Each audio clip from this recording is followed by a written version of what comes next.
আসসালামু আলাইকুম রহমতুল্লাহ। আজকে একটু আলোচনা করতে চাচ্ছিলাম আমাদের যাদের দাম্পত্য জীবনে স্বামী স্ত্রী উভয়জনের মধ্যে কোনো কিছু গ্যাপ তৈরি হচ্ছে বলে মনে হচ্ছে।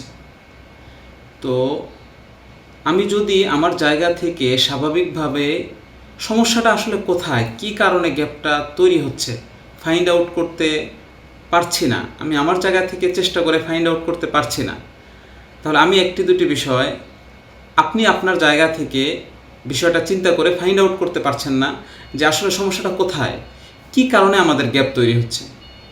তো আমি কয়েকটি বিষয় আলোচনা করি, দেখা যাক যে এই ধরনের বিষয়গুলো হতে পারে কিনা, বা আপনার সমস্যা খুঁজে বের করতে আমি একটু সহযোগিতা করি। যেমন ধরেন, একজন স্বামী হিসাবে, একজন স্ত্রী হিসাবে তার পার্টনারের সাথে কি কি সমস্যা তৈরি হতে পারে, দাম্পত্য জীবনে আমাদের আসল সমস্যা কি কি তৈরি হতে পারে।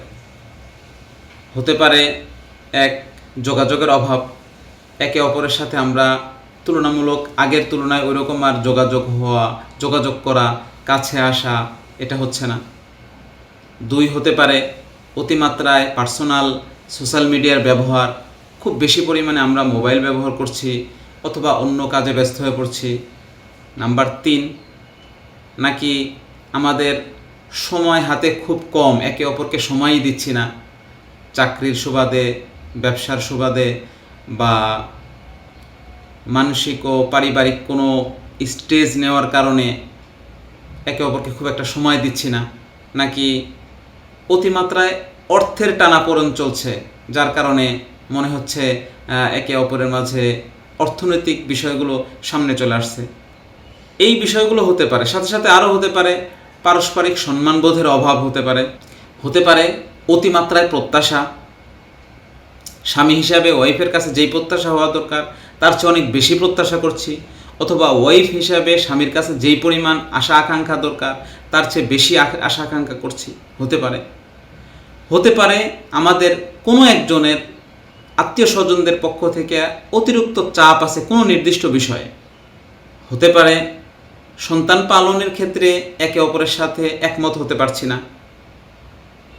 আর সর্বশেষ, এটা তো অনেক গুরুত্বপূর্ণ বিষয়, ইসলামী ধর্মীয় নীতি নৈতিকতার জায়গা থেকে যদি আমরা সরে আসি, বিভিন্ন বিষয়েই আমাদের মনোমালিন্যতা তৈরি হতে পারে।